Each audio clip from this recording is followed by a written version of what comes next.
welcome to all of my dear students in the class of Basic of Physics for the foundation term in case of the JEE, NEET as well as NDA also. Okay beta, how are you?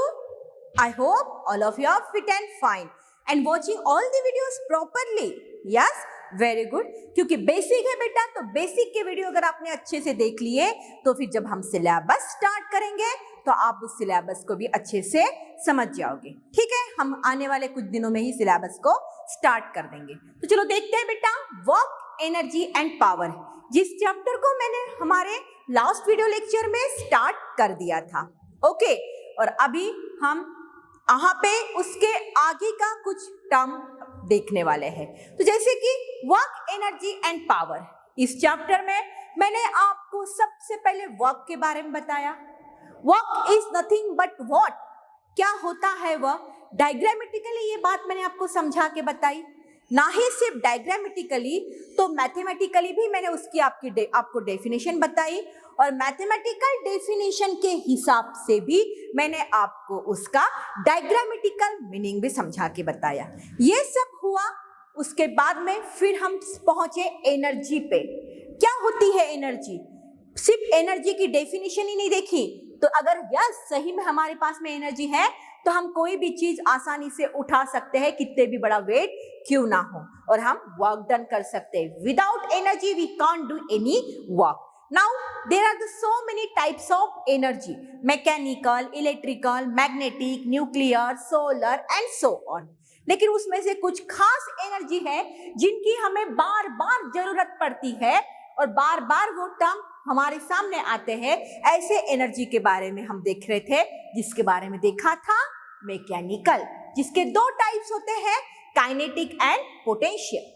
Kinetic में मैंने आपको simple meaning समझा के बताया था कि जब भी कोई बॉडी मोशन में होती है तो उस समय उस बॉडी के अंदर में जो एनर्जी रहती है वो काइनेटिक एनर्जी होती है.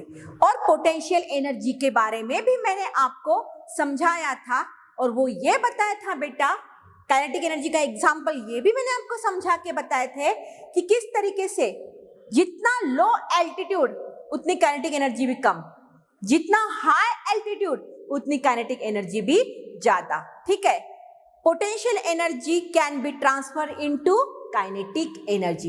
ये सभी बातें मैंने आपको लास्ट वीडियो लेक्चर में अच्छे से क्लियर करवा के दी थी. पोटेंशियल एनर्जी के बारे में भी मैंने आपको समझा के बताया था कि जब कोई ऑब्जेक्ट रेस्ट में होता है, एट दैट टाइम उसके बॉडी में जो एनर्जी पजेस होती है वो एनर्जी होती है पोटेंशियल. जैसे कि अभी अगर इस ऑब्जेक्ट को आप देख रहे हो, ये लड़का साइकिल राइडिंग करके आया, मोशन परफॉर्म किया, और फिर अभी वो बहुत थक गया है और अभी उसने रेस्ट पोजीशन एक्वायर कर ली, तो यहाँ पे उसके पास जो एनर्जी है बेटा, वो कौन सी एनर्जी है? Potential energy. तो इस तरीके से बेटा लास्ट वीडियो लेक्चर में मैंने ये सभी बातें आपको डीप में समझा के बताई थी. चलो आज के वीडियो लेक्चर में क्या नया देखने को मिलेगा आपको? इलास्टिक पोटेंशियल एनर्जी के बारे में. किसके बारे में? Elastic potential energy. चलो देखते हैं किसे कहते हैं इलास्टिक पोटेंशियल एनर्जी, और क्या कंसेप्ट है इलास्टिक पोटेंशियल एनर्जी का.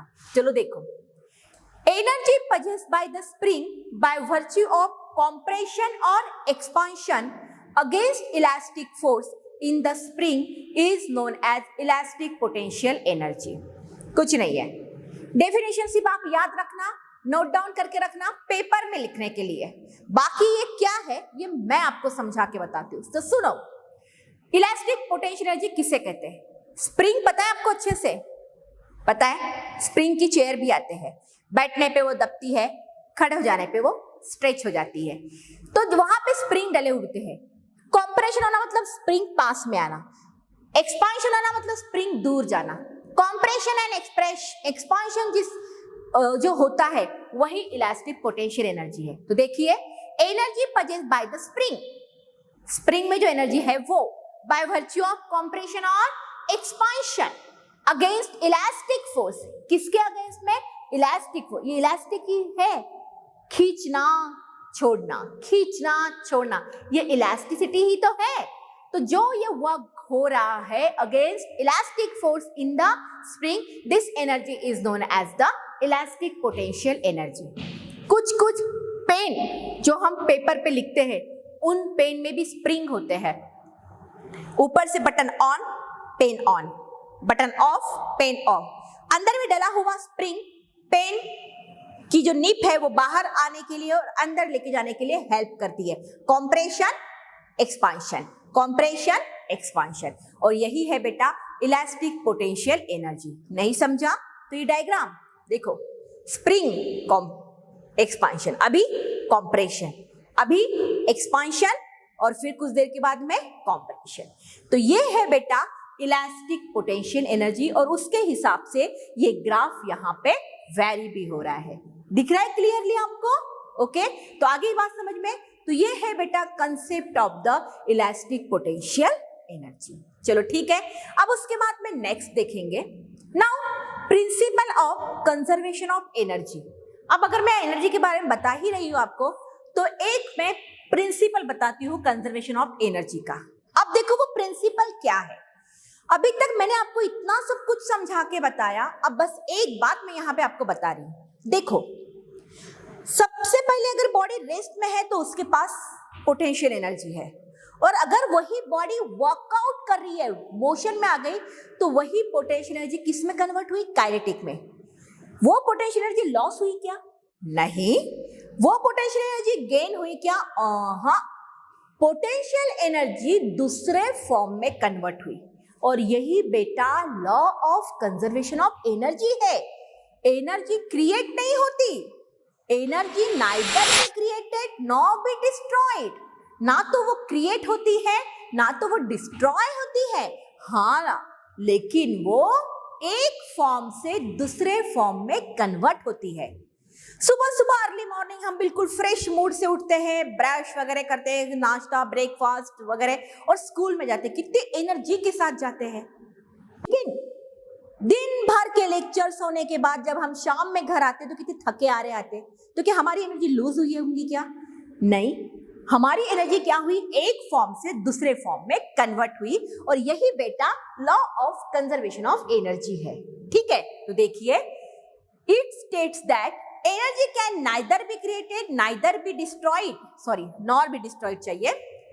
Okay, energy can neither be created nor be destroyed, it can only be converted from one form to another. हाँ, ना तो वो क्रिएट होती है ना तो वो डिस्ट्रॉय होती है, लेकिन वो एक फॉर्म से दूसरे फॉर्म में कन्वर्ट जरूर होती है। समझ में आ रही बात? तो यही है law of conservation of energy. ये एक बेसिक बात आपको याद रखनी है। अब देखो, जैसे फाइनली समझ में आ रहा है, दिख रहा है आपको? तो देखिए, एनर्जी के दो मेन पॉइंट्स ध्यान में रखना, पोटेंशियल और काइनेटिक। जब ऑब्जेक्ट रेस्ट पोजीशन में होगा तो पोटेंशियल एनर्जी, जब ऑब्जेक्ट मोशन में होगा तो kinetic energy. Now potential energy get bifurcate into its type, gravitational potential energy, elastic potential energy और केमिकल पोटेंशियल एनर्जी। और जो आपको बहुत इंपॉर्टेंट मतलब बेसिक में है वो है इलास्टिक पोटेंशियल एनर्जी, जिसके बारे में मैंने अभी आपको थोड़ी देर के पहले स्प्रिंग वाला एग्जांपल देके समझा के बताया। ठीक है, तो ये हुआ बेटा एनर्जीज और उसके लॉ ऑफ कंजर्वेशन के बारे में। नाउ कंजर्वेटिव फोर्सेस, हमने टाइप ऑफ फोर्सेस बहुत देख लिए।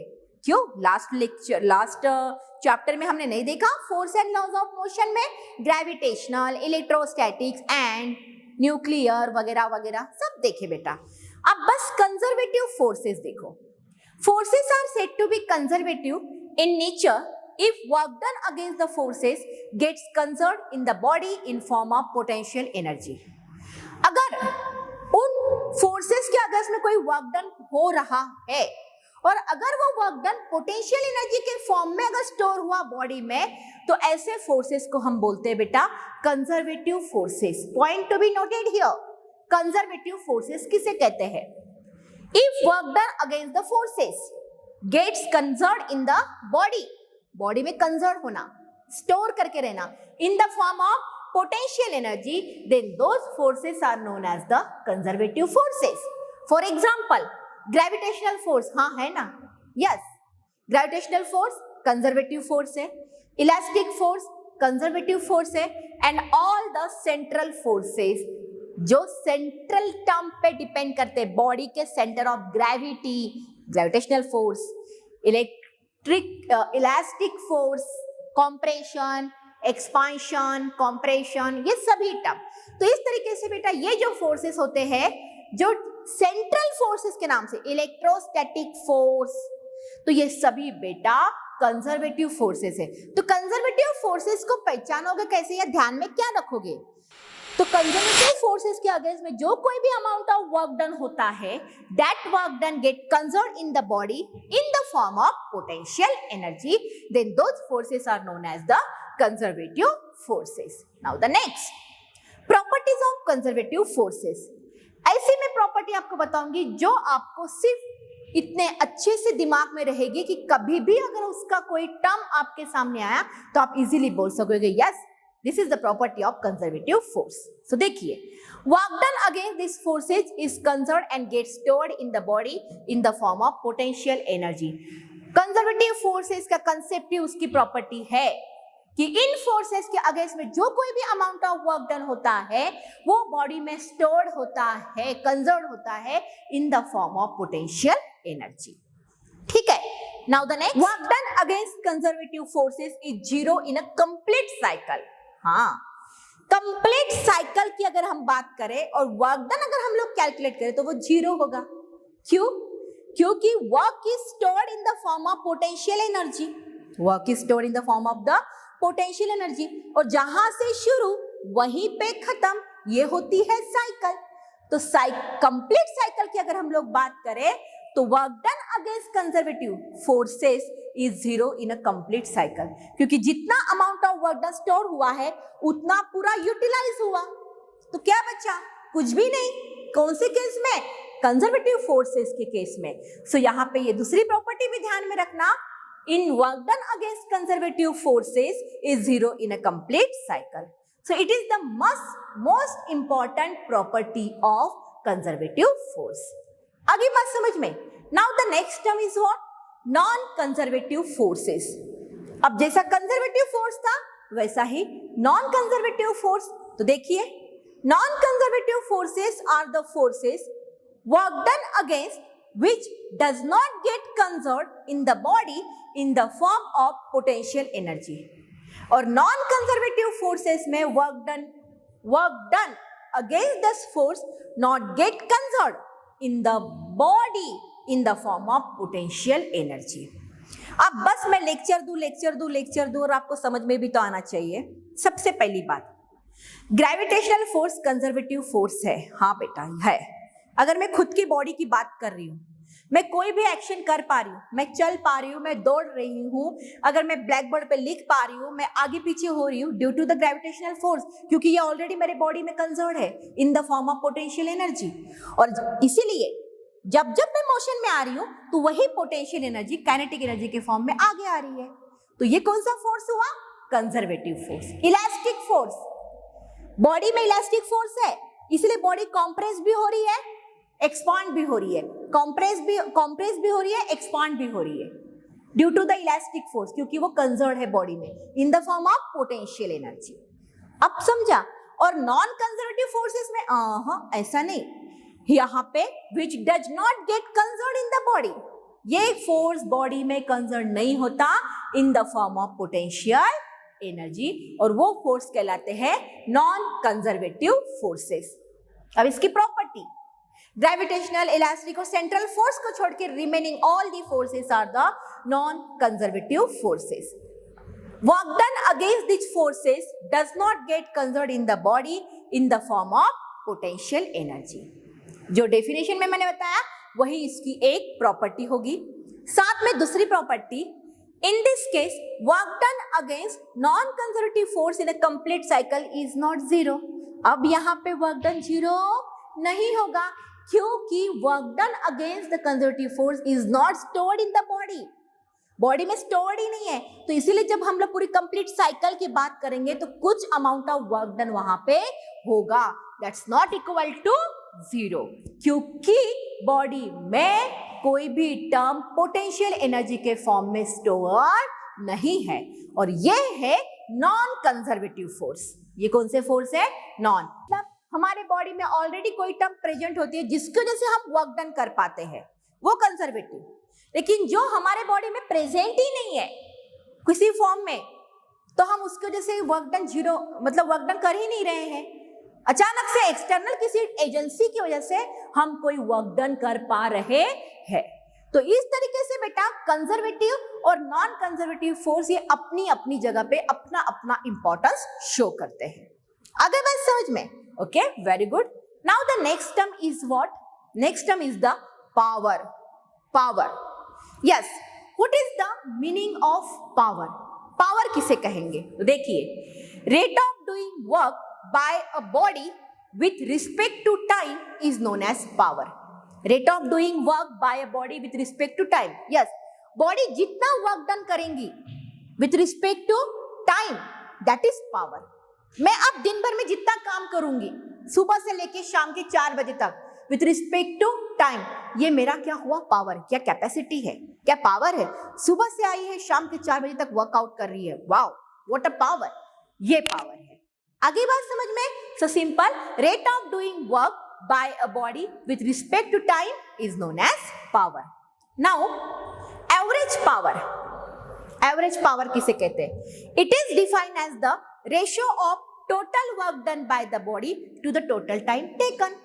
क्योंकि पावर मतलब होता है वर्क अपॉन टाइम, तो एवरेज पावर होगा total work upon total time taken. That means delta W upon T, that equal to W upon T, work done. अब वर्क डन मतलब force into displacement upon T, and displacement upon time मतलब velocity, तो velocity. तो देखो, power मतलब work done by a body per unit time, that is the power. Average power, total work done upon total time taken, that is the average power. Okay, so delta W upon T। फिर power average मतलब work done upon time, work done मतलब force into displacement upon time, लेकिन displacement upon time क्या होता है बेटा? Velocity. Displacement upon time velocity, so force into velocity. तो power की नेक्स्ट डेफिनेशन भी आपके सामने आ गई बेटा, फोर्स इनटू वेलोसिटी। क्या आ गई? Force into velocity. ये हुआ एवरेज पावर के बारे में। ओके, तो पावर की निकालने का formula work done upon time, दूसरा formula force into velocity. Now the next average power. चलो, यूनिट ऑफ पावर होता है watt. Point to be noted here, 1 kilo watt, kilo बोले तो 10⁻3, 10⁻3 वैट। 1 मेगावैट, मेगा बोले तो 10⁻6, 10⁻6 वैट। 1 गीगावैट, गीगा बोले तो 10⁻9, 10⁻9 watt. 1 horse power, 1 horse power is equal to 746 watt, 746 watt. ये सभी कन्वर्शन ध्यान में रखना बेटा, पावर के most important for JEE section. Point to be noted, kilo 10⁻3, mega 10⁻6, giga 10⁻9 and 1 horse power 746 watt. तो ये पावर के लिए बताया मैंने आपको। तो पावर का स्टैंडर्ड यूनिट मतलब watt. 1 kilo watt 10⁻3 watt, 1 megawatt 10⁻6 watt, 1 gigawatt 10⁻9 watt and 1 horsepower 746 watt. Now the next term is what? Efficiency. Efficiency. अगर कोई इंजन वर्कआउट कर रहा है बहुत अच्छे से, हमारे घर में रेफ्रिजरेटर है, वॉशिंग मशीन है, टीवी है, अगर वो सालों साल चल रहे हैं, इसका मतलब उनके इंजन की इफिशियंसी बहुत ही जबरदस्त है। उसी इफिशियंसी को हम और डिटेल में पढ़ेंगे हमारे स्टेट बोर्ड के सिलेबस में, लेकिन पहले इफिशियंसी तो पता होनी चाहिए। तो देखो क्या है efficiency? It is defined as the ratio of power output to power input, ratio of power output to power input, that is the efficiency. और it is defined as the ratio of energy output to energy input, ratio of power output to power input efficiency, ratio of energy output to energy input efficiency, efficiency of any engine। जितना उसका input power है और उसके हिसाब से उसका output power रहेगा, जितना तुम इनपुट प्रोवाइड करोगे उसके हिसाब से आउटपुट मिलेगा। जैसे मैं क्या प्रोवाइड कर रही हूं, इनपुट, आउटपुट कौन देंगे, आप। आगे बात समझ में। तो ये इफिशियंसी, तो देखो इफिशियंसी का सिंबल ईटा, इसे ईटा कहते हैं बेटा। Power output upon power input is equal to energy output upon energy input is equal to watt output, work done output upon work done input. ये है इफिशियंसी निकालने के फार्मूले। Output power upon input power का ratio मतलब efficiency, output energy upon input energy मतलब efficiency, output work done upon input work done मतलब efficiency. समझ में आ गया। इफिशियंसी मतलब एबिलिटी, क्षमता, ठीक है। जितना उस इंजन की इनपुट सेक्शन स्ट्रांग होगा उतना उसका आउटपुट स्ट्रांग होगा। और इसीलिए कुछ कुछ कंपनी के रेफ्रिजरेटर सालों साल चलते हैं तो कुछ कुछ एक साल में ही खराब हो जाते हैं due to the low efficiency. अब समझा efficiency? Okay, very good. Now the next, efficiency निकालने का फार्मूला, परसेंटेज इफिशियंसी निकालने का फार्मूला होता है बेटा इफिशियंसी मल्टीप्लाइड बाय 100। तो इफिशियंसी के फार्मूले क्या है? Power output upon power input, energy output upon energy input, work done output upon work done input. और अगर इनको मल्टीप्लाई कर दिया हमने 100 से तो वो परसेंटेज इफिशियंसी हो जाएंगी। Any term get multiply by 100 that is the percentage. वो क्या हो जाते हैं बेटा? परसेंटेज। समझ में आ गया। तो ये हुआ बेटा परसेंटेज इफिशियंसी के बारे में। और जो मैं बार बार पावर पावर पावर कर रही हूं ना, वो पावर कुछ नहीं है बेटा, वो पावर ये है। यस, अब सिंपल सी बात है, अगर आप क्लियरली देख सक रहे हो और देख पा रहे हो तो देखिए बेटा, अगर ये बॉडी वर्कआउट कर रही है तो क्योंकि इसके अंदर एनर्जी है, आ गया एनर्जी, एनर्जी है करके ये वर्क कर रहा है, आ गया वर्क। सबसे पहले इनिशियली इसकी बॉडी के अंदर में पोटेंशियल एनर्जी थी, अब ये मोशन में आ गया, काइनेटिक एनर्जी में कन्वर्ट हो गई और ये पूरा वर्कआउट कर रहा है विथ रिस्पेक्ट टू टाइम, तो ये हो गया पावर। पावर था करके इतना वेट वाली चीज वो इजीली उठा सका। समझ में आ गया। तो इस तरीके से बेटा मैंने आज आपको बहुत ही बेसिक नॉलेज देने की कोशिश की है, पावर के बारे में बताया। ये एक डायग्राम आपको वर्क बता रही है, एनर्जी बता रही है, काइनेटिक, पोटेंशियल, ये एक डायग्राम आपको पावर के बारे में बता रही है। ठीक है, बस यही नहीं देखा हमने, तो मैंने परसेंटेज इफिशियंसी के बारे में बताया। ये इंपॉर्टेंट है बेटा, न्यूमेरिकल के लिए पता होना चाहिए। इफिशियंसी मतलब किसी भी इंजन की एबिलिटी, उसका क्या फार्मूला होता है वो बताया और उसका क्या डेफिनेशन है वो भी मैंने आपको बताया। बस यही नहीं, तो साथ में हमने डिस्कस किया बेटा किसके बारे में? एवरेज पावर के बारे में। किसके बारे में? Average power. और मैंने पावर की SI यूनिट और उनके कन्वर्शन फैक्टर भी बताया।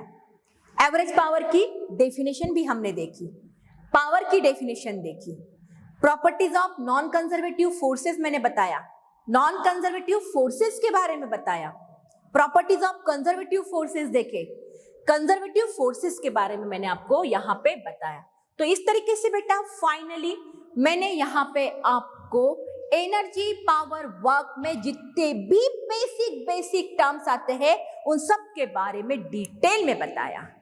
हर एक कंसेप्ट को आपको प्रॉपर वे से नोट डाउन करके रखना है, लिखना है, पढ़ना है, सोचना है, समझना है। और कोई भी डाउट अगर आपके दिमाग में आता है या कोई भी क्वेश्चन आपके दिमाग में आता है तो आपसे मुझे वो क्वेश्चन क्लियर करवाना है। ओके बेटा, तो नेक्स्ट बेसिक कंसेप्ट के साथ में हम आपको मिलेंगे हमारे नेक्स्ट वीडियो लेक्चर में।